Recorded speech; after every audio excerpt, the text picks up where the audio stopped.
আমার বন্ধুগণ, আজকে যে সূরাটি আমরা তেলাওয়াত করব বা তাফসীর শুনব, এই সূরাটি এত গুরুত্বপূর্ণ সূরা। কোরআনুল কারীমের মধ্যে 114টি সূরা রয়েছে। এই 114টি সূরার মধ্যে সর্বশ্রেষ্ঠ সূরার নাম হচ্ছে সূরাতুল ফাতিহা। চিৎকার দিয়ে বলেন সুবহানাল্লাহ।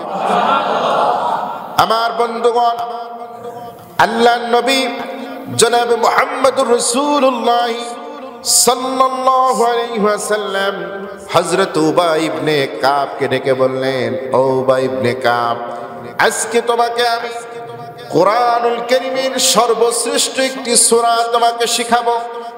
তোমাকে জানিয়ে দেব কোরআনুল কারীমের সর্বশ্রেষ্ঠ সূরা কোনটি। হযরত উবাই ইবনে কাব বললেন, ইয়া রাসূলুল্লাহ, ইয়া হাবিবাল্লাহ, কোরআনুল কারীমের সেই সর্বশ্রেষ্ঠ সূরা কোনটি আমাকে জানায় দেন। আল্লাহর নবী বললেন, কোরআনুল কারীমের সর্বশ্রেষ্ঠ সূরার নাম হচ্ছে সূরাতুল ফাতিহা। জোরে বলেন সুবহানাল্লাহ।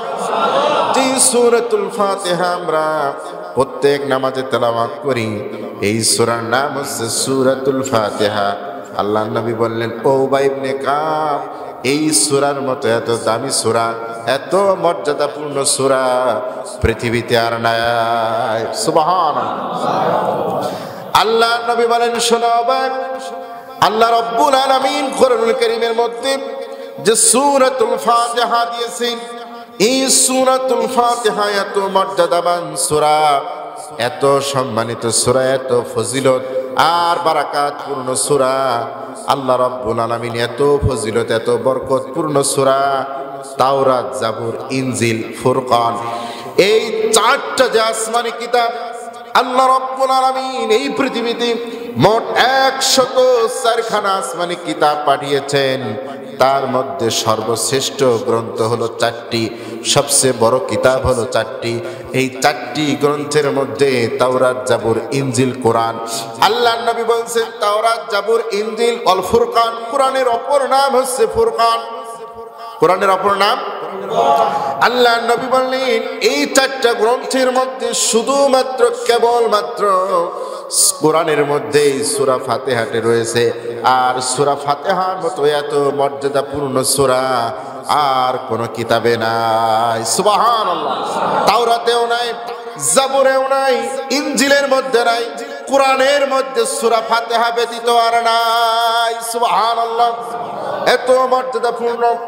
আমার বন্ধুগণ, হযরত জিবরিল আমিন বিশ্ব নবীর কাছে আসলেন, এসে বললেন, ইয়া রাসূলুল্লাহ, ইয়া হাবিবাল্লাহ, আপনার কাছে আজকে এমন একটি সূরা অবতীর্ণ করা হবে যেই সূরার নাম হচ্ছে সাবউল মাসানি। সাবউল মাসানি মানে হলো বারবার শব্দ আয়াত বিশিষ্ট যে সূরা, সেইটাকে বারবার পঠিতব্য, যে শব্দ আয়াত বিশিষ্ট বারবার পঠিতব্য একটি সূরা আপনার কাছে নাজিল করা হবে। সাবউন মানে কত? 7। সাবউন মানে কত? 7। কোরআনে সূরা ফাতিহার মধ্যে আয়াত আছে কয়টি? 7টি আয়াত। এই জন্য হাদিসে বলা হয়েছে সাবউল মাসানি, 7টি আয়াত বিশিষ্ট এই সূরা। আর এই সূরাটি বারবার পঠিত হবে, বারবার পাঠ করা হবে, এই জন্য নাম সাবউল মাসানি। হযরত জিবরিল আমিন বলেন, ইয়া রাসূলুল্লাহ, ইয়া হাবিবাল্লাহ, আপনার কাছে একজন ফেরেশতা অবতীর্ণ হচ্ছে। এই মাত্র আল্লাহর আসমানে দরজাটি খোলা হলো। ওই আসমানের যে দরজাটি খোলা হলো আজকে, এই দরজাটি ইতিপূর্বে কোনোদিন এই দরজাটি খোলা হয় নাই। আবার কিয়ামত পর্যন্ত কোনোদিন এই দরজাটি আর খোলা হবে না। আজকে যে ফেরেশতা এখান থেকে আসতেছেন, আর কোন ফেরেশতা এখান দিয়ে আর জীবনে কোনোদিন আসবে না। ওই ফেরেশতা আজকে আপনার জন্য একটি সূরা আল্লাহর পক্ষ থেকে নিয়ে আসবেন। সেই সূরার নাম হতেছে সূরাতুল ফাতিহা। জোরে বলেন সুবহানাল্লাহ। আল্লাহ রাব্বুল আলামিন আপনাকে 2টা নূর দান করেছেন। এই কোরআনের মধ্যে আল্লাহ আপনাকে দুইটা নূর দান করেছেন। একটা বর্ণনায় এসেছে সূরাতুল ফাতিহা, আরেকটা বর্ণনায় এসেছে সূরাতুল বাকারা। আল্লাহ নবী আরেকটা বর্ণনায় বলেছেন সূরা ফাতিহা আর সূরা বাকারার শেষ রুকুর দুইটা আয়াত।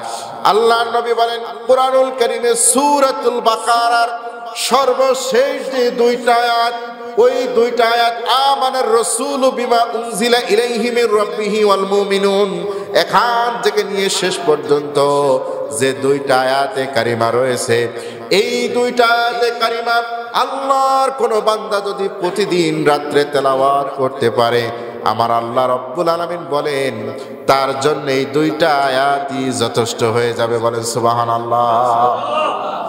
বিশ্বনবী বলেন তার জন্য এই দুইটা আয়াতই যথেষ্ট।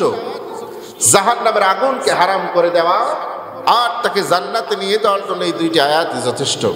সেই দুইটি নূর আল্লাহর নবীকে দেওয়া হয়েছে, তার মধ্যে একটি সূরা বাকারার শেষের দুই আয়াত আর সূরাতুল ফাতিহা।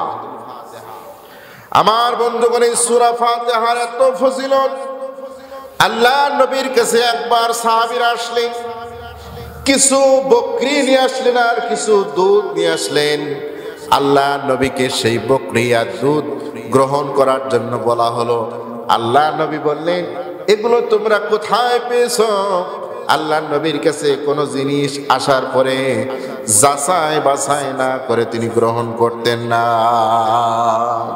আল্লাহ নবীর শিক্ষা, আপনার কাছে যা আসবে হালাল হারাম যাচাই বাছাই করার দরকার আছে না নাই? একজন ইমানদার, একজন মুমিন মুত্তাকিন হালাল হারাম যাচাই বাছাই না করে খেতে পারে না। কথা বলেন ঠিক কিনা? আমার বন্ধুগণ, আল্লাহ নবী বললেন কোথা থেকে তোমরা নিয়ে এসেছো? একজন সাহাবী বললেন ইয়া রাসূলুল্লাহ ইয়া হাবিবাল্লাহ, আমরা একটা কাফেলা ব্যবসার উদ্দেশ্যে গিয়েছিলাম। রাতের অন্ধকারে আমরা এক জায়গায় তাঁবু গেড়ে সেখানে বিশ্রাম করতেছিলাম। হঠাৎ করে ওই বহু দূর থেকে একজন মহিলা দৌড়ায় এসে আমাদের তাঁবুর কাছে এসে বলতে লাগলেন, তোমাদের তাঁবুর মধ্যে কি এমন কোনো ব্যক্তি আছো যে ঝাড়ফুঁক করতে পারো, ঝাড়ফুঁক করতে পারে এমন কোনো ব্যক্তি আছো নাকি? আমার বন্ধুগণ, সাহাবীরা বললেন আমরা একে অপরের দিকে তাকিয়ে দেখতে লাগলাম। এর মধ্য থেকে একজন আল্লাহর নবী সাহাবী ওই মহিলার সঙ্গে হাঁটা ধরলেন।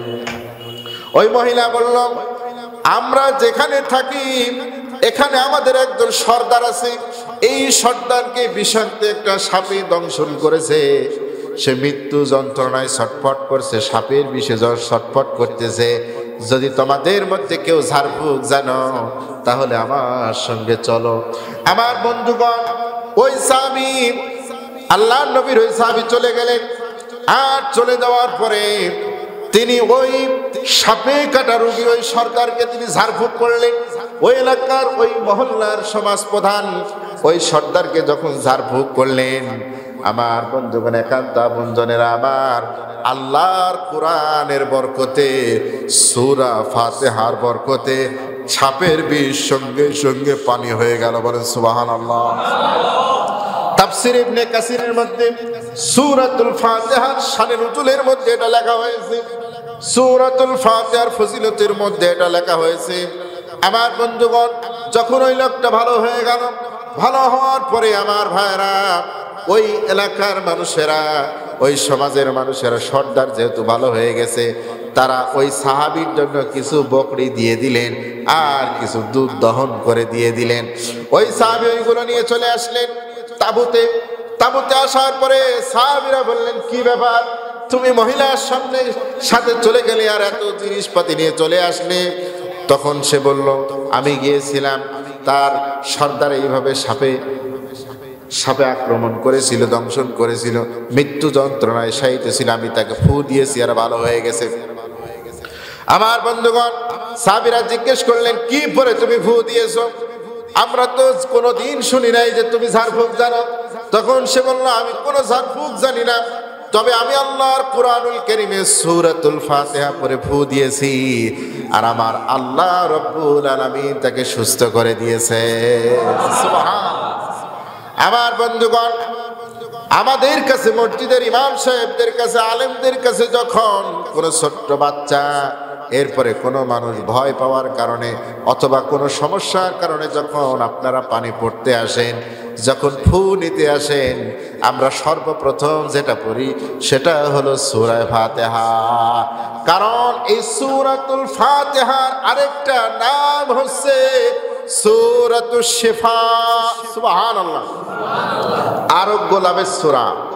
সুনান ইবনে মাজার মধ্যে একটি হাদিস এসেছে, সেখানে বাবু ইস্তিশফা, আরোগ্য লাভের অধ্যায়, সেখানে বলা হয়েছে দাওয়াইল কোরআন, সবচেয়ে বড় দাওয়া হচ্ছে আল্লাহর কোরআন। চিৎকার দিয়ে বলেন সুবহানাল্লাহ। আল্লাহর কোরআনের প্রভাব মর্যাদা আছে না নাই? ক্ষমতা আছে না নাই? আমার আল্লাহ রাব্বুল আলামিন বলেন, লাউ আনজালনা হাযাল কুরআন আলা জাবালিন লারাআইতাহু খাশিআম মুতাসাদ্দিআম মিন খাশিয়াতিল্লাহ ওয়া তিলকাল আমসালু নাদরিবুহা লিন-নাসি লাআল্লাহুম ইয়াতাফাক্কারুন। আমার আল্লাহ সূরাতুল হাশরের মধ্যে বলেন, এই কোরআন যদি আমি পাহাড়ের উপরে নাযিল করতাম, বিশাল ওই পাহাড় কাঁপতে কাঁপতে ভয়ে ভীত হয়ে সে চূর্ণ বিচূর্ণ হয়ে মাটির সাথে সে ধুলো হয়ে মিশে যেত। চিৎকার দিয়ে বলেন না আল্লাহু আকবার, লিল্লাহি তাকবীর, লিল্লাহি তাকবীর। আমার বন্ধু করে এই কোরআন এত মর্যাদাপূর্ণ, এত ভারী। আমার আল্লাহ রাব্বুল আলামিন আবার বলেন, আমার আল্লাহ তাআলা বলছেন, ইন্না আরাদনাল আমানাতা আলাস সামাওয়াতি ওয়াল আরদি ওয়াল জিবালি ফাআবাইনা আইয়াহমিলনাহা ওয়া আশফাকনা মিনহা ওয়া হামালাহাল ইনসান। আল্লাহ তাআলা বলেন, এ কোরআন আমি আসমানকে বললাম, আসমান তুমি নাও। আসমান বলে না। আল্লাহ তাআলা এই কোরআনের যে মর্যাদা, এই মর্যাদা আমি রক্ষা করতে পারবো না। আসমান জানতো কোরআন যদি গ্রহণ করি কেমন ভাবে সম্মানিত হবে, কেমন ভাবে সে সম্মানিত হবে। কারণ কোরআন যারা ধারণ করে, কোরআনের সঙ্গে যারা থাকে, তাদের সম্মান আছে না নাই?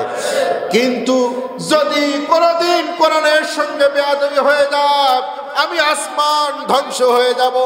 এই চিন্তা করে আসমান বলেছে না, আমি নিতে পারবো না।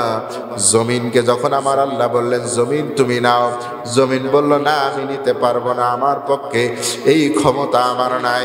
এরপর আল্লাহ পাক পাহাড়কে বললেন, পাহাড় তুমি নাও। পাহাড় বলল না, এত ক্ষমতা এত শক্তি আমার নাই। এরপরে আল্লাহ রাব্বুল আলামিন বললেন, ওয়াশফাকনা মিনহা ওয়া হামালাহাল ইনসান। হামাল মানে বহন করা। ওর গর্ভবতী উটকে বলা হয় হামিল, মানে গর্ভবতী মহিলা, গর্ভবতী উট। আল্লাহ তাআলা ওয়া হামালাহাল ইনসান, এই কোরআনকে বহন করার জন্য হামালাহাল ইনসান, সর্বশেষ মানুষেরা রাজি হয়েছে। জোরে বলেন সুবহানাল্লাহ।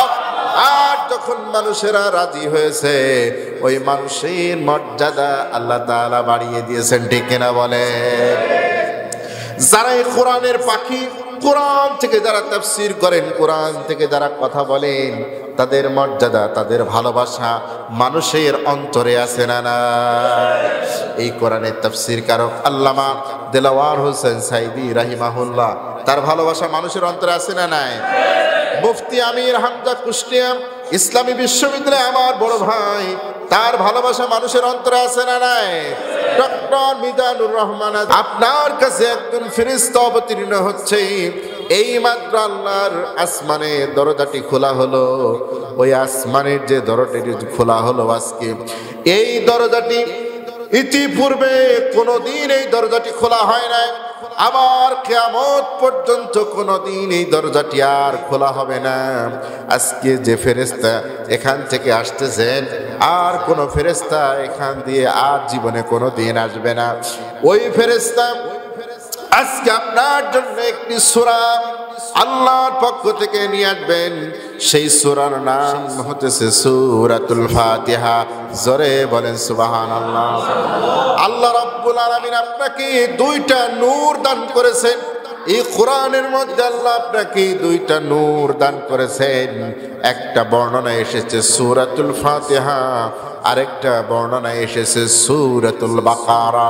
আল্লাহ নবী আরেকটা বর্ণনায় বলেছেন সূরা ফাতিহা আর সূরা বাকারার শেষ রুকুর দুইটা আয়াত।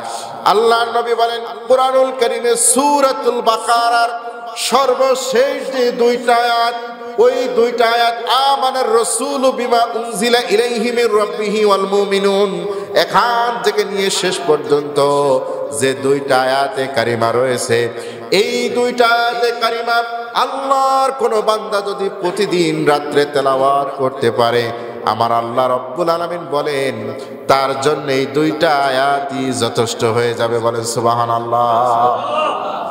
বিশ্বনবী বলেন তার জন্য এই দুইটা আয়াতই যথেষ্ট। জাহান্নামের আগুনকে হারাম করে দেওয়া আর তাকে জান্নাতে নিয়ে যাওয়ার জন্য এই দুইটি আয়াতই যথেষ্ট। সেই দুইটি নূর আল্লাহর নবীকে দেওয়া হয়েছে, তার মধ্যে একটি সূরা বাকারার শেষের দুই আয়াত আর সূরাতুল ফাতিহা। আমার বন্ধুগণ, এই সূরা ফাতিহার এত ফজিলত। আল্লাহর নবীর কাছে একবার সাহাবীরা আসলেন, কিছু বকরি নিয়ে আসলেন আর কিছু দুধ নিয়ে আসলেন। আল্লাহ নবীকে সেই বকরি আর দুধ গ্রহণ করার জন্য বলা হলো। আল্লাহ নবী বললেন এগুলো তোমরা কোথায় পেয়েছো? আল্লাহ নবীর কাছে কোনো জিনিস আসার পরে যাচাই বাছাই না করে তিনি গ্রহণ করতেন না। আল্লাহ নবীর শিক্ষা, আপনার কাছে যা আসবে হালাল হারাম যাচাই বাছাই করার দরকার আছে না নাই? একজন ইমানদার, একজন মুমিন মুত্তাকিন হালাল হারাম যাচাই বাছাই না করে খেতে পারে না। কথা বলেন ঠিক কিনা? আমার বন্ধুগণ, আল্লাহ নবী বললেন কোথা থেকে তোমরা নিয়ে এসেছো? একজন সাহাবী বললেন ইয়া রাসূলুল্লাহ ইয়া হাবিবাল্লাহ, আমরা একটা কাফেলা ব্যবসার উদ্দেশ্যে গিয়েছিলাম। রাতের অন্ধকারে আমরা এক জায়গায় তাঁবু গেড়ে সেখানে বিশ্রাম করতেছিলাম। হঠাৎ করে ওই বহু দূর থেকে একজন মহিলা দৌড়ায় এসে আমাদের তাঁবুর কাছে এসে বলতে লাগলেন, তোমাদের তাঁবুর মধ্যে কি এমন কোনো ব্যক্তি আছো যে ঝাড়ফুঁক করতে পারো, ঝাড়ফুঁক করতে পারে এমন কোনো ব্যক্তি আছো নাকি? আমার বন্ধুগণ, সাহাবীরা বললেন আমরা একে অপরের দিকে তাকিয়ে দেখতে লাগলাম। এর মধ্য থেকে একজন আল্লাহর নবী সাহাবী ওই মহিলার সঙ্গে হাঁটা ধরলেন। ওই মহিলা বলল, আমরা যেখানে থাকি এখানে আমাদের একজন সর্দার আছে, এই সর্দারকে বিষাক্ত একটা সাপে দংশন করেছে। সে মৃত্যু যন্ত্রণায় ছটফট করছে, সাপের বিষে ছটফট করতেছে। যদি তোমাদের মধ্যে কেউ ঝাড়ফুঁক জানো তাহলে আমার সঙ্গে চলো। আমার বন্ধুগণ, ওই সাহাবী আল্লাহর নবীর ওই সাহাবী চলে গেলেন।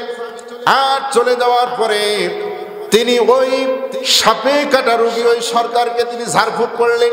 ওই এলাকার ওই মহল্লার সমাজ প্রধান ওই সর্দারকে যখন ঝাড়ফুঁক করলেন, আমার বন্ধুগণ একান্ত আপনজনেরা, আমার আল্লাহর কোরআনের বরকতে, সূরা ফাতিহার বরকতে সাপের বিষ সঙ্গে সঙ্গে পানি হয়ে গেল। বলেন সুবহানাল্লাহ।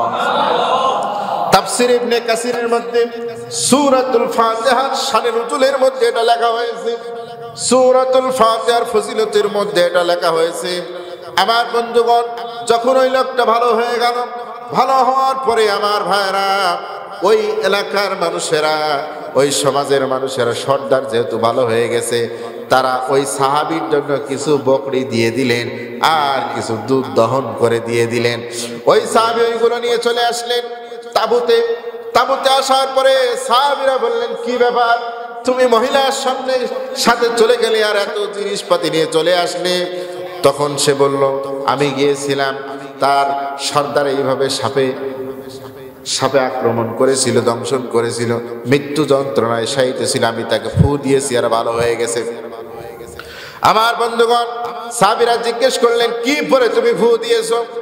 আমরা তো কোনোদিন শুনি নাই যে তুমি ঝাড়ফুঁক জানো।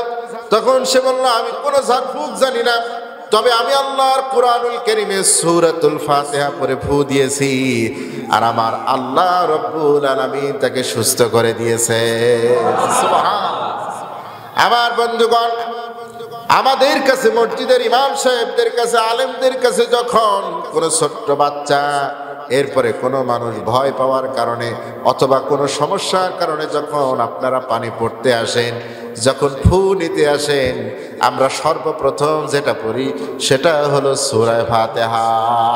কারণ এই সূরাতুল ফাতিহার আরেকটা নাম হচ্ছে সূরাতুশ শিফা। সুবহানাল্লাহ।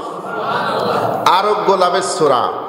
সুনান ইবনে মাজার মধ্যে একটি হাদিস এসেছে, সেখানে বাবু ইস্তিশফা, আরোগ্য লাভের অধ্যায়, সেখানে বলা হয়েছে দাওয়াইল কোরআন, সবচেয়ে বড় দাওয়া হচ্ছে আল্লাহর কোরআন। চিৎকার দিয়ে বলেন সুবহানাল্লাহ।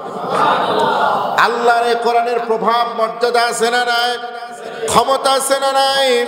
আমার আল্লাহ রাব্বুল আলামিন বলেন, লাউ আনজালনা হাযাল কুরআন আলা জাবালিন লারাআইতাহু খাশিআম মুতাসাদ্দিআম মিন খাশিয়াতিল্লাহ ওয়া তিলকাল আমসালু নাদরিবুহা লিন-নাসি লাআল্লাহুম ইয়াতাফাক্কারুন।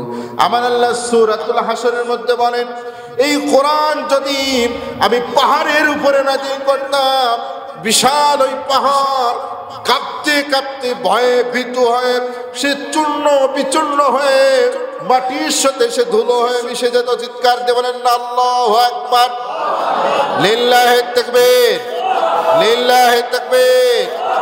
আমার বন্ধুগণ, এই কোরআন এত মর্যাদাপূর্ণ, এত ভারী।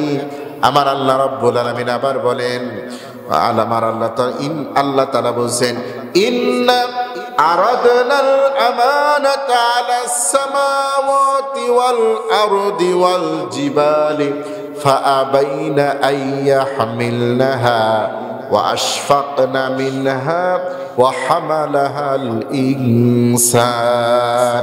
আল্লাহ তাআলা বলেন, এ কোরআন আমি আসমানকে বললাম, আসমান তুমি নাও। আসমান বলে না। আল্লাহ তাআলা এই কোরআনের যে মর্যাদা, এই মর্যাদা আমি রক্ষা করতে পারবো না। আসমান জানতো কোরআন যদি গ্রহণ করি কেমন ভাবে সম্মানিত হবে, কেমন ভাবে সে সম্মানিত হবে। কারণ কোরআন যারা ধারণ করে, কোরআনের সঙ্গে যারা থাকে, তাদের সম্মান আছে না নাই? কিন্তু যদি কোনদিন কোরআনের সঙ্গে বেয়াদবি হয়ে যায়, আমি আসমান ধ্বংস হয়ে যাব, এই চিন্তা করে আসমান বলেছে না, আমি নিতে পারবো না। জমিনকে যখন আমার আল্লাহ বললেন, জমিন তুমি নাও, জমিন বলল না, আমি নিতে পারবো না, আমার পক্ষে এই ক্ষমতা আমার নাই। এরপর আল্লাহ পাক পাহাড়কে বললেন, পাহাড় তুমি নাও, পাহাড় বলল না, এত ক্ষমতা এত শক্তি আমার নাই। এরপরে আল্লাহ রাব্বুল আলামিন বললেন, ওয়াশফাকনা মিনহা ওয়া হামালাহাল ইনসান। হামাল মানে বহন করা। ওর গর্ভবতী উটকে বলা হয় হামিল, মানে গর্ভবতী মহিলা, গর্ভবতী উট। আল্লাহ তাআলা ওয়া হামালাহাল ইনসান, এই কোরআনকে বহন করার জন্য হামালাহাল ইনসান, সর্বশেষ মানুষেরা রাজি হয়েছে। জোরে বলেন সুবহানাল্লাহ। আর যখন মানুষেরা রাজি হয়েছে, ওই মানুষের মর্যাদা আল্লাহ তাআলা বাড়িয়ে দিয়েছেন। ঠিক কিনা বলে? যারা এই কোরআনের পাখি, কোরআন থেকে যারা তাফসীর করেন, কোরআন থেকে যারা কথা বলেন, তাদের মর্যাদা, তাদের ভালোবাসা মানুষের অন্তরে আছে না নাই? এই কোরআনের তাফসীর কারক আল্লামা দেলাওয়ার হোসেন সাইদি রাহিমাহুল্লাহ, তার ভালোবাসা মানুষের অন্তরে আছে না নাই? মুফতি আমির হামজা কুষ্টিয়া ইসলামী বিশ্ববিদ্যালয় আমার বড় ভাই, তার ভালোবাসা মানুষের অন্তরে আছে না নাই? ডক্টর মিজানুর রহমান, ডক্টর জাকির নায়েক, যারা কোরআনের কথা বলে তাদের ভালোবাসা মানুষের কাছে আছে না? আমার বন্ধুগণ, দুনিয়ার নেতা খেতাম তাদেরকে মানুষ ভালোবাসে ততক্ষণ, টাকা আছে যতক্ষণ ঢেকে না। কিন্তু আলেম ওলামাদেরকে মানুষ ভালোবাসে শুধুমাত্র একটি মাত্র কারণে, লিল্লাহিয়াত, আল্লাহর জন্য তারা ভালোবাসে, কোরআনের জন্য ভালোবাসে, দ্বিতীয় কোনো স্বার্থ নাই। কথা বলেন ঠিক কিনা?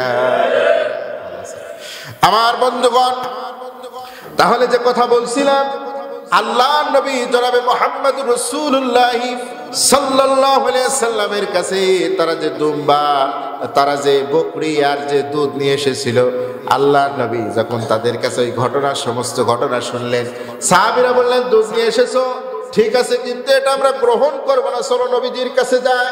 নবী যদি বলেন ঠিক আছে, এরপরে নবীজির কাছে যখন গেলেন, আল্লাহর নবী সেই কথা শুনে মুস্কি হেসে দিয়ে বললেন, এই দুধ তোমরাও খাও, আমাকে একটু দাও। জোরে বলেন সুবহানাল্লাহ। সূরা ফাতিহার এত মর্যাদা, কোরআনের সূরা ফাতিহা, এই সূরাটি পড়ে যখন মানুষের ফু দেওয়া হয়, দম দেওয়া হয়, অসুস্থ মানুষ সুস্থ হয়ে যায়। এই সূরা ফাতিহা এমন একটি সূরা, এই সূরার মধ্যে গোটা কোরআন শরীফের ভিতরে কি কি আল্লাহ তাআলা বর্ণনা করবেন সব সূরা ফাতিহার মধ্যে রয়েছে। সুবহানাল্লাহ। সূরা ফাতিহার আরেক নাম হচ্ছে উম্মুল কিতাব, উম্মুল কোরআন, কোরআনের মা, কোরআনের জননী। কোরআনের সর্বশ্রেষ্ঠ সূরার নাম সূরা ফাতিহা, আর কোরআনের সর্বশ্রেষ্ঠ আয়াতের নাম হচ্ছে সূরা বাকারার 255 নম্বর আয়াত, আয়াতুল কুরসি। ঠিক আছে, দুইটা জিনিস শিখলেন। সূরা, কোরআনের সর্বশ্রেষ্ঠ সূরার নাম সূরা ফাতিহা, আর কোরআনের সর্বশ্রেষ্ঠ আয়াতের নাম হচ্ছে আয়াতুল কুরসি, সূরা বাকারা 255 নম্বর আয়াত। আমার বন্ধুগণ, একান্ত আপনজনেরা আমার, এই কোরআনুল কারীমের 1 নম্বর সূরা সূরাতুল ফাতিহা। এই সূরা ফাতিহার অনেক নাম রয়েছে, আমরা সংক্ষেপে দুই একটা নাম এবং ফজিলত বর্ণনা করলাম। এই সূরা ফাতিহা আল্লাহ রাব্বুল আলামিন এত সুন্দর করে, এমন ভাবে আমার আল্লাহ তাআলা নাজিল করেছেন, এই পৃথিবীর মধ্যে যত রাইটার আছে, যত লেখক আছে, তারা যখন বই লেখেন, বইয়ের শুরুতে, মুকাদ্দামাতে, শুরুতে, ইন্ট্রোডাকশনে তারা একটি কথা লিখে দেন, আমি স্বল্প জ্ঞানী মানুষ, আমি একজন গবেষক, আমি এই বইটি লিখলাম, এই বইয়ের মধ্যে অনেক ভুল থাকতে পারে। যদি প্রিয় পাঠকগণ কোনো ভুল যদি আপনাদের চোখে দৃষ্টিগোচর হয়, আমাকে জানাবেন, পরবর্তী সংস্করণে আমি এটা সংশোধন করে নেব। ঠিক কিনা বলেন? নিজের তাকব্বরে, অহংকারী করে কেউ বলতে পারে না যে হ্যাঁ আমি এমন একটা বই লিখেছি, কিয়ামত পর্যন্ত এই বইয়ের মধ্যে কেউ কোনো ভুল ধরতে পারবে না। নিজের প্রশংসা করে কেউ বই লেখা শুরু করতে পারবে না। কিন্তু আমার বন্ধুগণ, আল্লাহ তাআলা বলছেন, আলহামদুলিল্লাহি রাব্বিল আলামিন, সকল প্রশংসা ও তারিফ একমাত্র আল্লাহর, যিনি বিশ্ব জগৎ সমূহের রব। সুবহানাল্লাহ। আমার বন্ধুগণ, এখানে তো তিনি আশ-শুকরু বলতে পারতেন, আশ-শুকরু লিল্লাহি রাব্বিল আলামিন, কিন্তু তিনি কেন আলহামদু বললেন? আমার বন্ধুগণ, শুকরিয়া তো ওই ব্যক্তি করবেন যিনি আল্লাহর নিয়ামত প্রাপ্ত হবেন, তিনি শুকরিয়া আদায় করবেন। আমার আল্লাহ বলেন, লা ইন শাকারতুম লাযীদান্নাকুম ওয়া লা ইন কাফারতুম ইন্না আযাবি লাশাদীদ। যে ব্যক্তি আল্লাহ নিয়ামত পাবে, এরপরে শুকরিয়া আদায় করবে, তার আল্লাহ তার সেই নিয়ামতকে বাড়ায় দিবেন। আমার বন্ধুগণ, কিন্তু আল্লাহ তাআলা বললেন আলহামদুলিল্লাহি রাব্বিল আলামিন। আল্লাহ তাআলা এখানে লেখেন নাই আশ-শুকরু লিল্লাহি রাব্বিল আলামিন। আমার বন্ধুগণ, শুকরিয়া শুধু তারাই করবে যারা নিয়ামত প্রাপ্ত হবে, আর আলহামদু, আল্লাহর প্রশংসা তারা করবে নিয়ামত পাক আর না পাক, সবাই আল্লাহর প্রশংসা করতে বাধ্য। জোরে বলেন সুবহানাল্লাহ।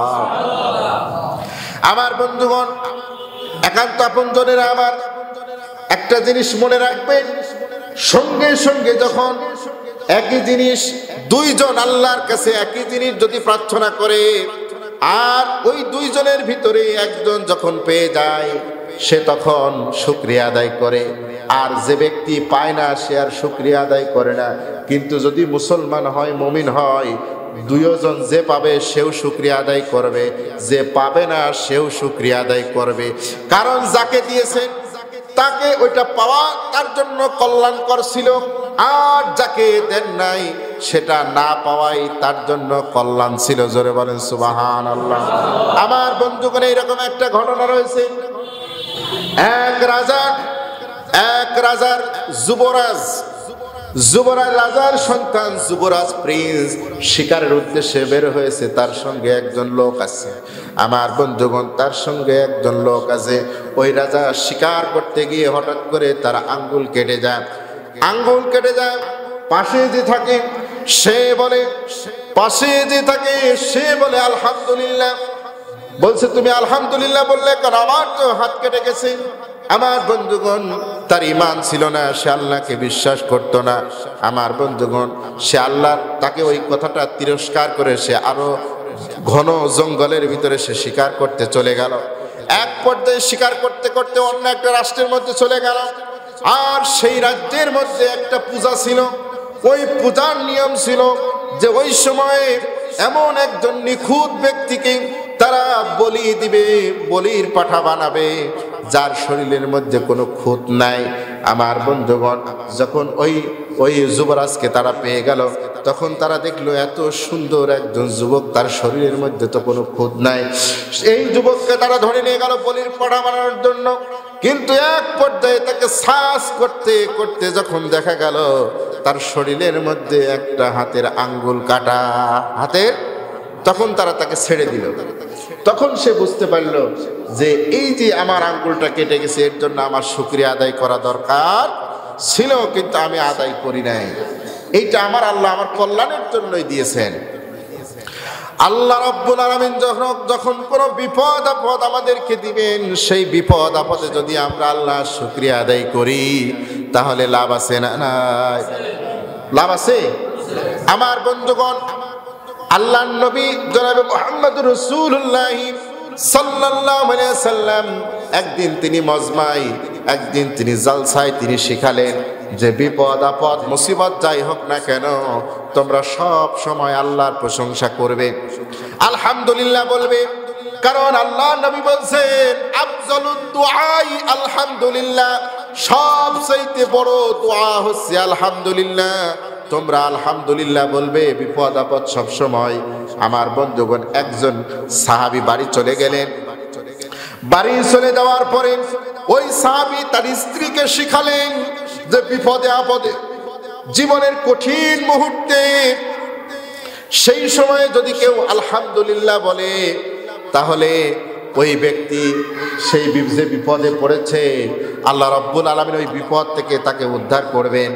যদি সে কোনো জিনিস হারিয়ে গেছে, কিন্তু যদি সে আলহামদুলিল্লাহ বলে, আল্লাহ রাব্বুল আলামিন যে জিনিসটা হারিয়েছেন তার থেকে উত্তম জিনিস তাকে দান করবেন। জোরে বলেন সুবহানাল্লাহ।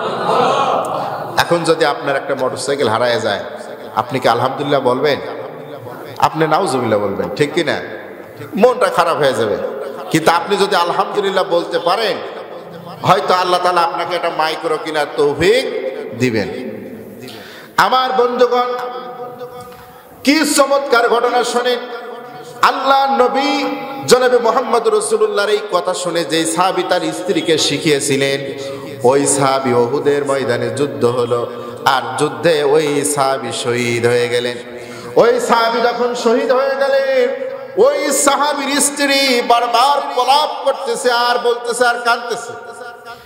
তিনি আলহামদুলিল্লাহ বললেন, আল্লাহ শুকরিয়া আদায় করলেন। নিজের স্বামী মারা গেছে, কিন্তু তারপরেও তিনি আল্লাহর শুকরিয়া আদায় করলেন। আল্লাহর শুকরিয়া আদায় করছেন আর মনে মনে এই কথা বলছেন যে আল্লাহ নবী বলেছেন, কোন জিনিস হারায় যাওয়ার পরে কেউ যদি আলহামদুলিল্লাহ বলে, আল্লাহ তার থেকে ভালো জিনিস তাকে দান করবেন। তা আমার এই স্বামী এত ভালো স্বামী ছিল, এত ভালো মানুষ ছিল, আমাকে এত ভালোবাসতো, আমি কি এই স্বামীর থেকে ভালো স্বামী পাবো, এইটা সে চিন্তা করতেছে। আমার বন্ধুগণ, তার নাম হচ্ছে উম্মে সুলাইম। ওই নারী, ওই মহিলা। এবার খেয়াল করেন, উম্মে সালমা রাদিয়াল্লাহু তাআলা আনহা, উম্মে সালমা, সুলাইম হবে না, উম্মে সালমা। আমার বন্ধুগণ, এবার ওই কথা চিন্তা করতেছেন, আল্লাহর প্রশংসা করতেছেন। আমার বন্ধুগণ, যে আল্লাহ নবী বলেছেন যেটা হারিয়ে যাবে আল্লাহর প্রশংসা করলে, আল্লাহর সিদ্ধান্তে রাজি হলে আল্লাহ তার থেকে ভালো জিনিস দিবেন। তিনি চিন্তা করছেন, আমার স্বামী এত ভালো মানুষ, এর থেকে ভালো স্বামী আর পৃথিবীতে হতে পারে না। আবার ওই মহিলার বয়সও একটু হয়ে গিয়েছিল। চিন্তা করলেন, এই বয়সে আর আমার কে বিয়ে করবে, আর আমি এর থেকে ভালো স্বামী পাবো।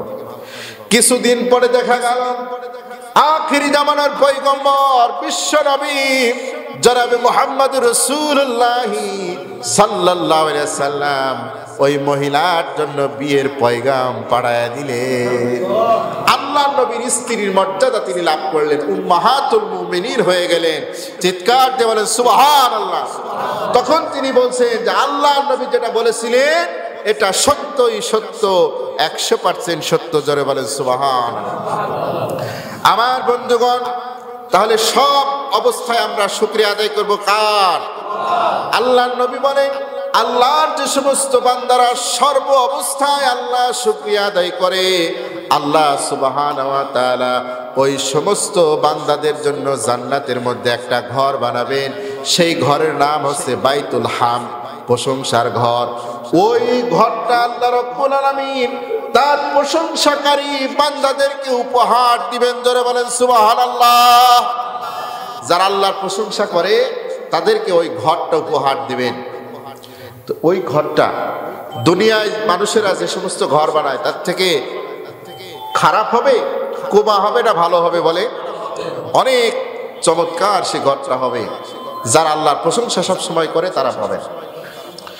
2 নম্বরে আল্লাহ তাআলা বলেন আর রহমানির রহিম, পরম করুণাময় আর তিনি অত্যন্ত দয়ালু। এখানে আল্লাহ তাআলা 2টি সিফাতি নাম এখানে ব্যবহার করা হয়েছে, একটা হচ্ছে রহমান, আরেকটা হচ্ছে রহিম। আমার বন্ধুগণ, আল্লাহ রাব্বুল আলামিন কিয়ামত এই দুনিয়াতে এই 2টা নামের উসিলায় এই দুনিয়াতে যারা মুসলমান, যারা কাফের, যারা হিন্দু, যারা খ্রিস্টান, বৌদ্ধ, আল্লাহ সবাইকে সমানভাবে রিজিক দান করতেছেন। কথা কোন ঠিক কিনা? অনেক সময় দেখা যায় যে মুসলমানদের থেকে কাফেররাই অনেক সুখ শান্তি আরাম আয়েশ এই পৃথিবীতে ভোগ করতেছে, ঠিক কিনা বলেন? কিন্তু আল্লাহ রাব্বুল আলামিন আখিরাতের ময়দানে তিনি শুধু তার নাম থাকবে, তিনি রহিম, আল্লাহর সেই নাম থাকবে। আল্লাহ তখন তিনি শুধুমাত্র দয়া করবেন কেবলমাত্র একমাত্র মুসলমানদের জন্য, আর কোন ধর্মের মানুষের জন্য তিনি দয়া করবেন। দয়া হবে, আল্লাহর দয়া শুধু তারাই পাবে যারা ঈমানদার। তারা কখন? আখিরাতে। সম্মানিত উপস্থিতি, একান্ত বন্ধুরে আমার, আল্লাহ কত দয়ালু, কত দয়ালু।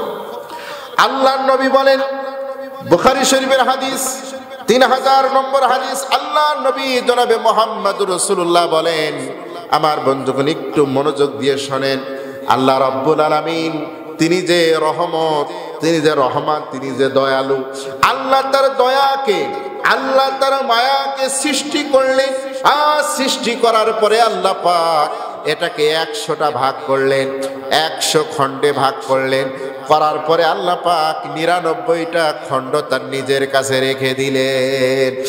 আর মাত্র একটা খণ্ড মিনান নাসি ওয়াল জিন্নি ওয়াল হাওয়াইম ওয়াল বাহাইম, এই পৃথিবীতে যত মানুষ, যত জিন, যত কীট পতঙ্গ যা কিছু আছে সব কিছুর মাঝে আল্লাহ পাক 1 ভাগ দিয়ে আল্লাহ তাআলা সবার মাঝে বন্টন করে দিয়েছেন।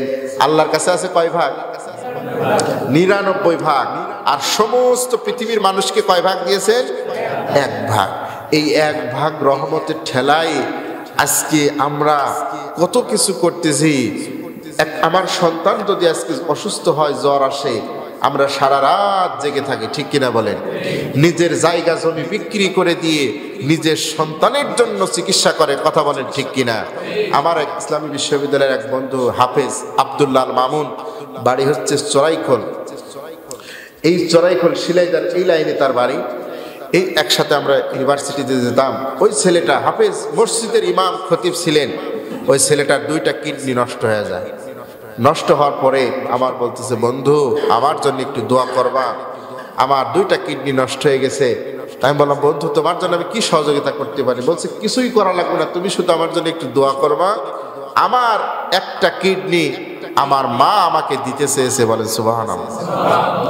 ডাক্তারি পরীক্ষা করে তার মার সাথে তার সবকিছু ম্যাচ করেছে, মা তাকে একটা কিডনি দিয়ে দিয়েছে। সুবহানাল্লাহি ওয়া বিহামদিহি। পৃথিবীর কেউ দেবে? বলে কেউ দেবে না, মা সন্তানের জন্য দিয়ে দেয়। তাহলে এই যে ভালোবাসা, এই মহব্বতটা কয় ভাগের ভাগ? 1 ভাগকে আল্লাহ সারা পৃথিবীর ভিতরে দিয়েছেন, সেই ভাগেই এত ভালোবাসা। আল্লাহ নবীর কাছে একজন সাহাবী আসলেন, মুসলিম শরীফের হাদিস, তার নাম হযরত আমের। তিনি আসতেছেন, আল্লাহ নবীর কাছে আসতেছেন। আল্লাহ নবীর কাছে যে পথ দিয়ে আসতেছিলেন, পথ ধরে আসতেছিলেন, তিনি দেখতে পেলেন কিছু পাখির বাচ্চা সেখানে পড়ে আছে। ঝড় হয়েছে, বাসা ভেঙে গেছে, পাখির বাচ্চাগুলো বাসা থেকে নিচে পড়ে গেছে। ওই বাচ্চাগুলো সে নিয়েছে, নেওয়ার পরে তার চাদরের মধ্যে ঢুকাইছে। ঢুকি আল্লাহ নবীর কাছে এসে কথাবার্তা বলছেন, কিসির মিসির আওয়াজ হচ্ছে। আল্লাহ নবী বললেন, তোমার চাদরের মধ্যে কি? বলে, ইয়া রাসূলুল্লাহ, আপনার কাছে যখন আসতেছিলাম তখন এই ঘটনা, এই অবস্থা হয়েছে। বলছি, ইয়া রাসূলুল্লাহ, ইয়া হাবিবাল্লাহ, আমি একটি জিনিস লক্ষ্য করলাম, যখন ওই পাখির ছানাগুলো আমি নিয়ে আমি যখন আমার চাদরের মধ্যে লুকাচ্ছিলাম, তখন ওই পাখিগুলোর মা ওই জায়গায় ছিল। ওই মা তার জীবনে ঝুঁকি নিয়ে বারবার সে আমার উপরে আক্রমণ করতেছিল, বারবার সে আমার কাছ থেকে তার সন্তানদের কেড়ে নেওয়ার চেষ্টা করতেছিল। ইয়া রাসূলুল্লাহ, তার নিজের জীবনের মায়া সে ছেড়ে দিয়েছিল। ইয়া রাসূলুল্লাহ, আল্লাহ মানুষের প্রতি, আল্লাহ তাআলা একটা অবুঝ প্রাণীর প্রতি কত মায়া দিয়েছেন। আল্লাহ নবী তখন বললেন, শোনো, এই পৃথিবীর সমস্ত জিন, ইনসান, পশু পাখির ভিতরে আল্লাহ যে মায়া মমতা দিয়েছেন, তার থেকে 99 গুণ বেশি মায়ার অধিকারী হচ্ছেন আমার আল্লাহ। সুবহানাল্লাহ। এই জন্য বান্দা যত অপরাধ করে, বান্দা যত গুনাহ করে, বান্দা যখন আমার আল্লাহ রব্বুল আলামিনের কাছে মাপ চায়, বান্দার মাপ চাইতে দেরি হয় না, আমার আল্লাহ ক্ষমা করে দেয়। জোরে বলেন সুবহানাল্লাহ।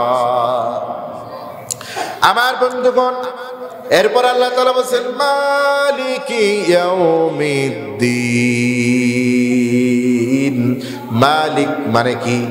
মালিক মানে প্রভু, মানে রাজা, যিনি সব কিছুর উপরে সিদ্ধান্ত নেওয়ার যিনি ক্ষমতা রাখেন, তিনি হচ্ছেন মালিক, ঠিক কিনা বলেন? আল্লাহ বলেন মালিকি ইয়াউমিদ্দিন। ইয়াউমিদ্দিন বলতে মুফাসসিরিন ইকরামরা বলছেন আখিরাতের দিন, কিয়ামতের ওই দিনে, বিচার দিবসের ওই দিনে মালিক হবেন আমার আল্লাহ। আমার আল্লাহ বলবেন, আইনাল মুলক, কোথায় সেই রাজা? পৃথিবীর সেই সমস্ত রাজারা, বাচ্চারা কোথায়? আইনার সাজার, আইনাল জিবাল, কোথায় সেই পৃথিবীতে দাঁড়িয়ে থাকা উঁচু উঁচু গাছগুলো? কোথায় সে উঁচু উঁচু পাহাড়গুলো? আল্লাহ রাব্বুল আলামিন এইভাবে হুঙ্কার দিয়ে ডাকবেন, আর আমার আল্লাহ সেই দিন নাম গ্রহণ করবেন। তিনি বলবেন, লিল্লাহিল ওয়াহিদুল কাহার। সেই দিন আল্লাহর নাম হবে কাহার। কঠিন ভূমিকা তিনি পালন করবেন সেই দিন। সেই দিন আল্লাহ ন্যায় বিচার, সুবিচার প্রতিষ্ঠিত করবেন। অহুম লা ইউজলামুন, আল্লাহ কারোর প্রতি জুলুম করবেন না। আল্লাহ কারোর প্রতি জুলুম করবে না। যদি যাদেরকে জাহান্নামে দিবেন, তারা তাদের কৃতকর্মের কারণে জাহান্নামে দিবেন। আল্লাহ কারো ব্যক্তিগত রাগের কারণে জাহান্নামে দিবেন না। অহুম লা ইউজলামুন, আল্লাহ জুলুম করবেন না। আমার বন্ধুগণ, তাহলে ওই দিনের মালিক কে হবেন? তাহলে আল্লাহ ওই দিনের মালিক হবেন। এই জন্য আল্লাহ বারবার বলছেন কুল্লু নাফসিন যায়িকাতুল মাউত। আমরা এইটুকের ব্যাখ্যা শুনেই আমরা চুপ হয়ে যাই, আমরা থেমে যাই। এরপর আল্লাহ বলছেন সুম্মা ইলাইনা তুরজাউন, তোমাকে আমার কাছে ফিরে আসতে হবে। কোরআনে আল্লাহ বারবার বলছেন তুরজাউন, ইয়ারজিউন, তুরজাউন, মানে আমার কাছে তোমাকে ফিরে আসতে হবে, অবশ্যই ফিরে আসতে হবে, অবশ্যই ফিরে আসতে হবে। আর যখন আল্লাহর কাছে ফিরে আসতে হবে, ওই কালে বিচারক হবেন কে? মালিকি ইয়াউমিদ্দিন, এই দিন বিচারক হবেন কে? আল্লাহ বলেন আহকামিল হাকিমিন, সেই দিন আহকামুল হাকিমিন হবেন, সকল বিচারকদের বিচারক যিনি হবেন তিনি হলেন আল্লাহ। এই দুনিয়াতে যারা মিথ্যা মামলার রায় দিয়ে জানে যে এই রায়, এই মামলা মিথ্যা, এই মামলার আসামি তিনি সম্পূর্ণ নির্দোষ, এরপরও যারা রায় দিয়েছে বিচারক হয়ে, ওই বিচারকরাও আল্লাহর দরবারে দাঁড়াবে। কথা বলেন ঠিক কিনা? আমার বন্ধুগণ, যারা বিচারক ছিলেন, এই যে গত টার্মে যারা প্রধান বিচারকের দায়িত্ব পালন করে গেছেন, আন্তর্জাতিক অপরাধ ট্রাইব্যুনালের যারা বিচারকের দায়িত্ব পালন করে গেছেন, তারা বলেছেন যে আসলে আমাদের কাছে যে মামলাগুলো এসেছে, এই মামলায় আল্লামা দেলোয়ার হোসেন সাঈদীকে একদিনের জন্য সাজা দেওয়া যায় না, ইসলামী আন্দোলন নেতৃবৃন্দকে একদিনের জন্য সাজা দেওয়া যায় না। তারপরও রায় দিয়েছেন। কথা কোন ঠিক কিনা? রায় যখন দিয়েছে, এই রায় আবার রিভিউ হবে, এই রায় আবার আপিল হবে, আবার রিভিউ হবে, আবারও রায় হবে। কথা বলেন ঠিক কিনা? এই রায়, এই মামলা যারা দিয়েছে, এই মামলার যারা সাক্ষী ছিল, যারা চার্জশিট করেছে, যারা আসামিকে গ্রেফতার করেছে, যারা আয়না ঘরে রেখেছে, যারা রিমান্ডে নিয়েছে, যারা জেলখানার মধ্যে আল্লাহর ইসলামী আন্দোলনের কর্মীদেরকে যারা কষ্ট দিয়েছে, যারা সর্বশেষ রায় দিয়ে ফাঁসিতে ঝুলিয়েছে, এর সাথে জড়িত সকলকে আল্লাহর আদালতে আসামি হয়ে দাঁড়াতে হবে। কথা বলেন ঠিক কিনা? আমার বন্ধুগণ, এই যদি ভালো করে কোরআনের তাফসির মানুষ এই জন্য বুঝতো, যদি মানুষ কোরআনের তাফসির বুঝতো, তাহলে কিন্তু এই অপরাধগুলো করতে পারতো না। এই জন্য তাদের একটা টার্গেট ছিল যেন বাংলার জমিনে কোরআনও যেন কোরআনের তাফসির না হয়। এই জন্য তাফসির মাহফিলগুলো বন্ধ করে দিত। হালকায়ে জিকির, ওরস শরীফ, এইগুলো তাদের কোনো সমস্যা ছিল না। বুঝতে পারছেন? ওই ইজতেমার ময়দানে কোন দল কখন, কোন দল কবে, কয় তারিখে ইজতেমা করবে, কোন দলের কখন মোনাজাত হবে, সেইগুলো সরকার তাদের সাথে বসে শিডিউল করে দিত। আর এই বাংলার জমিনে যারা কোরআনের হক কথা প্রচার করত, তাদের কথা বলা বন্ধ ছিল। কথা বলে ঠিক কিনা? আমার বন্ধুগণ, একান্ত আপনজনের আমার, এরপরে কোরআনুল কারীমের সূরা ফাতিহার ভিতরে আল্লাহ তাআলা বলেছেন ইয়্যাকা না'বুদু ওয়া ইয়্যাকা নাস্তাঈন। আল্লাহ তাআলা একমাত্র তোমার ইবাদত করি এবং তোমার কাছে সাহায্য চাই। সাহায্য চাই কার কাছে? ইবাদত করি কার? আল্লাহ। আল্লাহ তাআলা আমাদেরকে আল্লাহর ইবাদত করার জন্য সৃষ্টি করেছেন। আল্লাহ রাব্বুল আলামিন আইয়ুহান নাসু উবুদু রাব্বাকুমুল্লাযী খালাকাকুম ওয়াল্লাযীনা মিন ক্বাবলিকুম লাআল্লাকুম তাত্তাকুন। আল্লাহ তাআলা সূরা বাকারার মধ্যে বলছেন, হে পৃথিবীর মানুষেরা, ইয়া আইয়ুহান নাস, হে পৃথিবীর মানুষেরা, তোমাদেরকে আমি সৃষ্টি করেছি আমার ইবাদত করার জন্য। শুধু তাই নয়, তোমাদের পূর্ববর্তীদেরকেও আমি আল্লাহ সৃষ্টি করেছি আমার ইবাদত করার জন্য। সুবহানাল্লাহ। আমাদেরকে এবং আমাদের পূর্ববর্তী যারা চলে গেছেন এবং যারা আসবেন, সবাইকে আল্লাহ সৃষ্টি করেছেন কিসের জন্য? আল্লাহর ইবাদতের জন্য। এরপর আল্লাহ বলছেন ওয়ালাকাদ বাআসনা ফি কুল্লি উম্মতির রাসূলান আনি ইবুদুল্লাহা ওয়াজতানিবুত তাগুত। আল্লাহ তাআলা বলেন, এই পৃথিবীতে আমি যত নবী এবং রাসূল পাঠিয়েছি, সমস্ত নবী আর রাসূলদের কাজ ছিল, মিশন আর ভিশন ছিল মানুষেরা যেন আল্লাহর ইবাদত করতে পারে। করে কিভাবে করবে, তার নিয়ম নীতি পদ্ধতি এইগুলো মানুষকে শেখানোই ছিল ওই সমস্ত নবী আর রাসূলদের কাজ। সুবহানাল্লাহ। আমার বন্ধুগণ, একান্ত আপনজনের আমার, তাহলে ইবাদত করি কার? আল্লাহ। ইবাদত, আমরা নামাজ পড়ি, এটা কি ইবাদত। রোজা করি, ইবাদত। কারণ নামাজ রোজা এইগুলোর কথা কোরআনে আছে, এই জন্য এইগুলো করি, এইগুলো ইবাদত। কিন্তু রাজনীতি এইটা ইবাদত না। এটা কি ইবাদত? উনি বলছেন না, আসলে রাজনীতিটা ইবাদত। আপনি কিছু মনে করবেন না, এইটা কিন্তু আমাদের বোঝানো হয়েছে যে রাজনীতি এটা অন্য একটা বিষয়। খেয়াল করেন, আমি রোজাকে, আমি নামাজকে কেন ইবাদত মনে করলাম? কারণ আল্লাহ বলছেন আকিমুস সালাত, এই জন্য আমি মনে করলাম নামাজ ফরজ, 5 ওয়াক্ত নামাজ পড়ি, নামাজ ইবাদত। কারণ আল্লাহ বলছেন আকিমুস সালাত। আল্লাহ তো বলছেন ওয়াতুজ, কিন্তু আল্লাহ ওই কোরআনেই তো বলেছেন আন আকিমুদ্দিন, আল্লাহর জমিনে আল্লাহর দ্বীন বাস্তবায়ন করো। তাহলে আল্লাহর জমিনে আল্লাহর দ্বীন বাস্তবায়ন করার কথা যদি কোরআনে থাকে, আর আল্লাহ যদি আদেশ করে বলেন তাহলে করো, তাহলে ওইটা করা কি ইবাদত হবে না গুনাহ হবে? ইবাদত হবে। কথা বলে ঠিক কিনা? কোরআনের রাজনীতি করা, তবে অবশ্যই সেকুলারিজম, ন্যাশনালিজম, ক্যাপিটালিজম, মানব রচিত যত ইজম আছে এইগুলো করলে গুনাহ হবে, ঠিক কিনা বলেন? কিন্তু আন আকিমুদ্দিন, যেটা কোরআনে আল্লাহ যে রাজনীতি করতে বলেছেন ওই রাজনীতি করলে ইবাদত হবে, ঠিক কিনা বলেন? এখন কথা হচ্ছে যে আমরা বলতেছি ইয়া কানাবুদু, আল্লাহ তোমার ইবাদত করি। এখন আল্লাহর ইবাদত নামাজ, রোজা, হজ, যাকাত এবং আল্লাহর রাজনীতিও আছে। কিন্তু আমরা নামাজ, রোজা, হজ, যাকাত এইগুলো আল্লাহর করলাম, আর রাজনীতিটা আল্লাহর বাদ দিয়ে মানসিকতা করলাম, ঠিক কিনা বলেন? তাহলে পরিপূর্ণ কিন্তু আল্লাহর বিধান মানা হলো। আল্লাহ তাআলা সূরা বাকারার ভিতরে বলেন আফাতুমিনুনা বিবাদিল কিতাবি ওয়া তাকফুরুনা বিবাদ। কোরআনের কিছু অংশ মানবা তুমি, আর কিছু অংশ মানবা না। সুবিধাবাদ জিন্দাবাদ, মুমিন হওয়া যাবে না, ঠিক কিনা বলেন? আমার বন্ধুগণ, রাজনীতি মানে কি? রাজনীতি হলো রাজার নীতি, রাষ্ট্রের নীতি।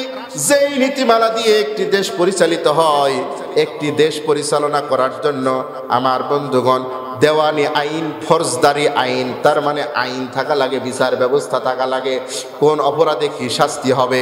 এখন বলেন তো দেখি, কোরআনে ওই কোন অপরাধে কি শাস্তি হবে সেটা কোরআনে আছে না নাই? এরপরে আপনি কাকে বিয়ে করতে পারবেন আর কাকে বিয়ে করতে পারবেন না 14 শ্রেণীর মহিলার নাম উল্লেখ করে দিয়ে আল্লাহ তাআলা বলেছেন ওই 14 শ্রেণীর মহিলাকে তুমি বিয়ে করতে পারবা, আর ওই 14 শ্রেণীর মহিলাকে তুমি বিয়ে করতে পারবা না, এ কথাও কোরআনে আছে। তাহলে বিয়ে করার সমস্যাটাও চলে গেল। এরপরে আল্লাহ তাআলা আমার বন্ধুগণ কুরআনুল কারীমের ভিতরে একটা ছেলে একটা মেয়ে তার বাবার সম্পত্তি থেকে, তার মায়ের সম্পত্তি থেকে, চাচার যদি সন্তান সন্ততি না থাকে, মামার যদি সন্তান সন্ততি না থাকে, তাহলে কতটুকু অংশ পাবে? এরপরে মা কতটুকু পাবে, বাবা কতটুকু পাবে, স্ত্রী কতটুকু পাবে? এই যে একটা নীতিমালা, এই আইন কোরআনে আছে না নাই? আমার বন্ধুগণ, এরপরে সমাজে কোন কাজগুলো সৎ কাজ, ভালো কাজ, এই কথা কোরআনে আছে না নাই? এরপরে একটি সমাজ, একটি রাষ্ট্র কি কি কারণে ধ্বংস হয়ে যায় সেই কথাগুলো কোরআনে আছে না নাই? আল্লাহ পাক সূরা মায়েদার ভিতরে বলেন ইন্নামাল খামরু ওয়াল মাইসিরু ওয়াল আনসাবু ওয়াল আজলামু রিজসুম মিন আমালিশ শাইতান। আমার আল্লাহ বললেন শোনো, 4টা কাজ হচ্ছে শয়তানের কাজ। একটা হলো মাদক, একটা হলো জুয়া, একটা হলো লটারি, আরেকটা হলো ভাগ্য নির্ণয় করা, ওই যে তীর ধনুক, আরেকটা হচ্ছে আরটি হচ্ছে ওই মূর্তি পূজার বেদি। তাহলে মানুষ যদি কোনো কিছুর কাছে শিরিক করে, আল্লাহর শিরিক করে, সেই সমাজটা ধ্বংস হয়ে যাবে, ঠিক কিনা? আরেকটা আছে মাদক। আজকে সমাজে সবচেয়ে বড় ভয়াবহ, সবচেয়ে বড় সমস্যার নাম হচ্ছে মাদক। কথা বলে ঠিক কিনা? আজকে ইয়াবা, ফেন্সিডিল, হিরোইন, গাঁজা সমাজে সয়লাভ হয়ে গেছে, কেউ কিছু বলে না। আমার বন্ধুগণ, 16-17 বছর এই দেশে কিছু মানুষ যারা রাজনীতিবিদ ছিলেন, ইউপি সদস্য মেম্বার থেকে শুরু করে নিয়ে একদম প্রধানমন্ত্রী, প্রেসিডেন্টের ভিতরে সব ছিল মদখোর। কথা বলে ঠিক কিনা? আমি প্রমাণ দিতে পারবো, গণভবন থেকে ফেন্সিডিলের বোতল পাওয়া গেছে, ঠিক কিনা বলেন? একটা মেম্বার, ইউপি সদস্য থেকে একদম গণভবন পর্যন্ত যারা ছিল, এরা সব ছিল মাদক কারবারি, মাদকের সম্রাট। এই বাংলাদেশের সবচেয়ে বড় যিনি মাদক সম্রাট ছিলেন, শোনেন, এই পৃথিবীর ভিতরে এই বাংলাদেশের সবচেয়ে বড় মাদক কারবারি যিনি ছিলেন, তার নাম গোয়েন্দা সংস্থার লোকজন যখন তালিকা করলো, 1 নম্বরে চলে আসলো চট্টগ্রামের একজন নৌকার এমপি, নাম তার আব্দুর রহমান বদি। অবিশ্বাস করতে পারেন? এখন আপনি ইউটিউবে দেখেন, আব্দুর রহমান বদি। যখন এটা সবাই জেনে গেল, তখন বদিকে বাদ দিয়ে বদির স্ত্রীকে এমপি বানানো হলো। কার টাকায় এমপি হয়?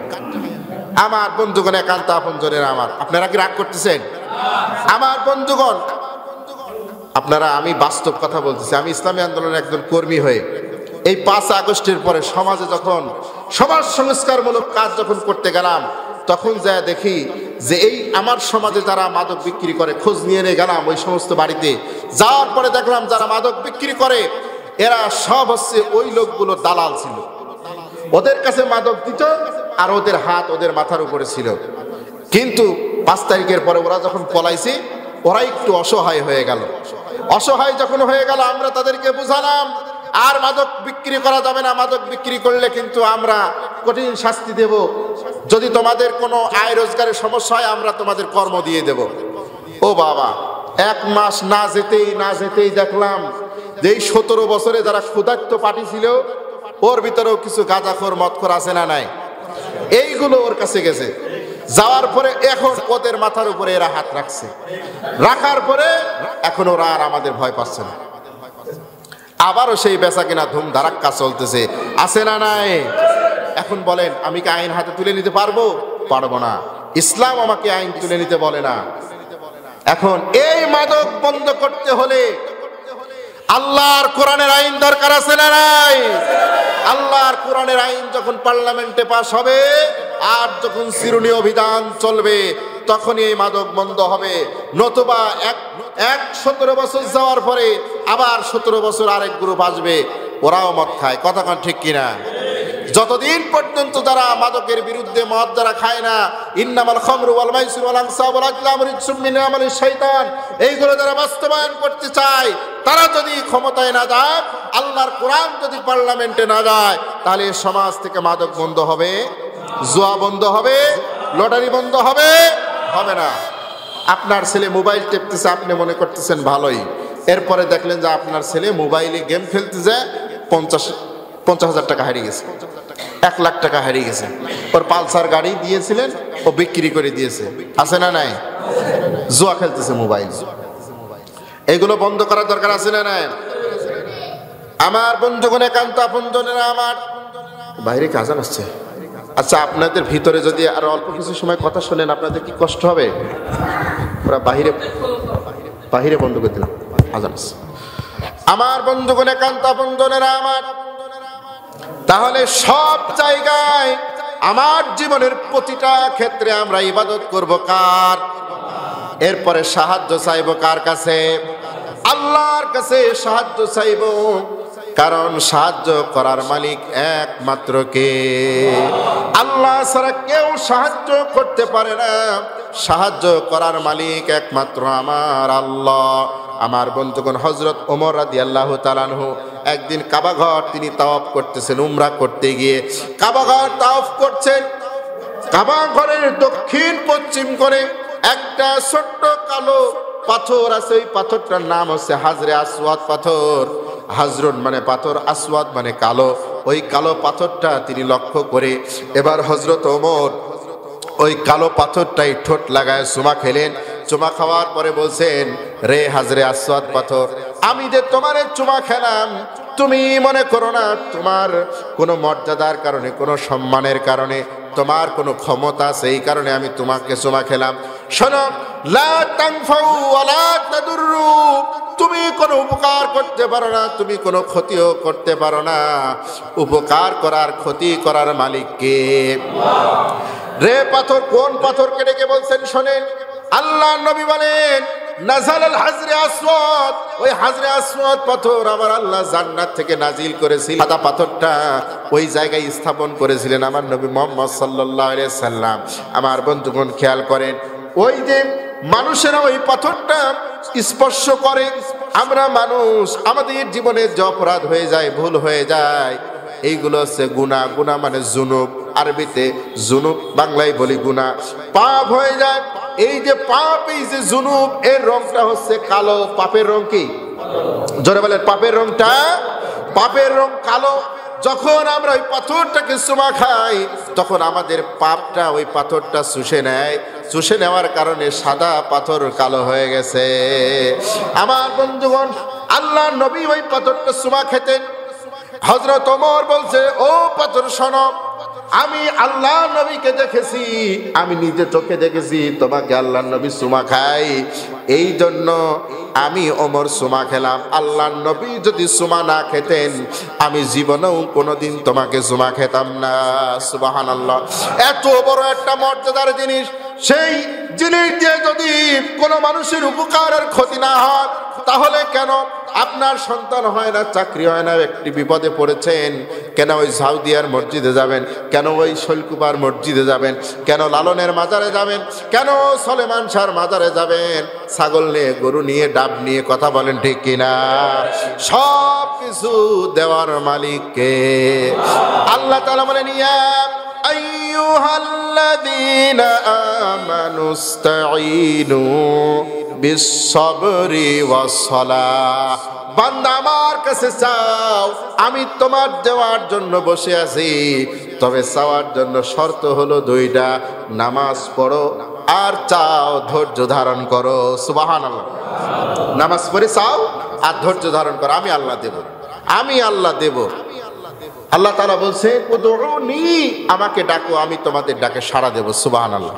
আল্লাহ তাআলা এখানে বলেন নাই যে আমাকে ডাকার জন্য, শোনো, উদউনি, আমাকে ডাকো, তবে মসজিদে মিলাদ দাও, তবে জিলাপি কিনে নিয়ে আসো, তবে অমুক খানকায় যাও, তবে অমুক পীরের কাছে যাও, অমুক হাফেজের কাছে যাও, অমুক আলেমের কাছে যাও।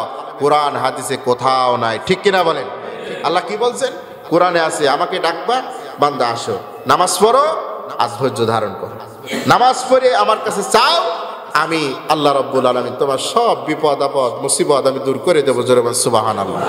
আল্লাহ নবী যখন টেনশনে পড়ে যেতেন, বিপদে পড়ে যেতেন, কোনো সমস্যা হতো, আল্লাহ নবী 2 রাকাত নামাজ পড়তেন, ওযু করে নামাজ পড়তেন। আপনারা জানেন নফল নামাজে সেজদায় যে বাংলায় দোয়া করা যায়, নফল নামাজের সেজদায় গিয়ে আপনি সুবহান রাব্বিয়াল আলা এগুলো বলার পরে আপনার সমস্যার কথাগুলো আল্লাহর কাছে বলবেন, চোখের পানি ফেলে, আল্লাহ আমার এই সমস্যা, এই বিপদ, আপনার সমস্যার সমাধান করে দিবেন। তিনি কে? আমার বন্ধুগণ, এরপরে আল্লাহ রাব্বুল আলামিন আমাদের শিখিয়ে দিচ্ছেন, বান্দা দোয়া করো, দোয়া কবুল করবে। এরপরে আমরা কি দোয়া করব এগুলো আল্লাহ তাআলা শিখিয়ে দিচ্ছেন। ইহদিনাস সিরাতাল মুস্তাকিম। আল্লাহ তাআলার কাছে আমরা দোয়া করছি, ইহদিনা, হে আল্লাহ আমাদেরকে আপনি সরল সঠিক পথ দান করুন। জোরে বলেন সুবহানাল্লাহ। একটা জিনিস মনে রাখবেন, ইহদিনা, এই নাটা হচ্ছে জমা মুতাকাল্লিম। জমা মানে বহু বচন। আমরা যদি বলতাম ইহদিনি, হে আল্লাহ আমাকে সহজ সরল সঠিক পথ দেখাও, এটা কিন্তু হতো। কিন্তু আল্লাহ বলছেন ইহদিনা, মানে আমাদেরকে। এটা বহু বচন আল্লাহ ব্যবহার করেছেন। তার মানে এই সূরা ফাতিহার ভিতরে যতগুলো দোয়া আছে, এই দোয়ার ভিতরে আল্লাহ তাআলা কয় বচন ব্যবহার করছেন? বহু বচন। তার মানে ইমাম সাহেব যদি সূরা ফাতিহা পড়ে, সমস্ত মুসল্লির জন্য এই দোয়া হয়ে গেল। জোরে বলেন সুবহানাল্লাহ। কারণ আল্লাহ তাআলা কি জানতেন না যে আমার বান্দারা সূরা ফাতিহা দিয়ে নামাজ পড়বে, আর সূরা ফাতিহা ইমাম সাহেব পড়বে, আর এই যে মুক্তাদিরা পড়বে না? তাহলে এখানে যদি ইহদিনি হতো, তাহলে ইমাম সাহেব শুধু তার নিজের জন্য বলতো আল্লাহ আমার শুধু হেদায়েত আমারে দাও, কিন্তু ইমাম সাহেব কি বলছে আমাদের দাও। আমাদের মানে কি? ইমাম সাহেবের সাথে আর কারা আছে? মুসল্লি সবাই আছে, ঠিক কিনা বলে? তাহলে এখানে বহু বচন ব্যবহার করা হয়েছে। আবার একটা দোয়া আছে, রব্বির হামহুমা কামা রব্বায়ানি সগীরা। এখানে কয় বচন আছে জানেন? এক বচন। তোমার বাপ মার জন্য দোয়া তুমি একাই করো, কিন্তু আমরা ওই দোয়াটা নিজেরা না করি ইমাম সাহেবের কাছে এসে বলি যে হুজুর এই হাদিয়া দিলাম, এই হচ্ছে তহবা দিলাম, আপনি একটু দোয়া করেন। হুজুর বলছে রব্বির হামহুমা কামা রব্বায়ানি সগীরা, আল্লাহ আমার বাপ মার তুমি রহম করো। বুঝেন?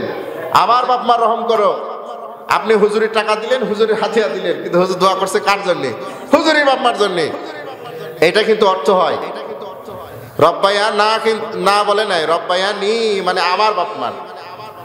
তার মানে আল্লাহ তাআলা ওই দোয়া দিয়ে বোঝাচ্ছেন যে বান্দা তোমার বাপ মার জন্য তুমি দোয়া করো, আর তুমি দোয়া করলে আমি কবুল করে নেব। সুবহানাল্লাহ।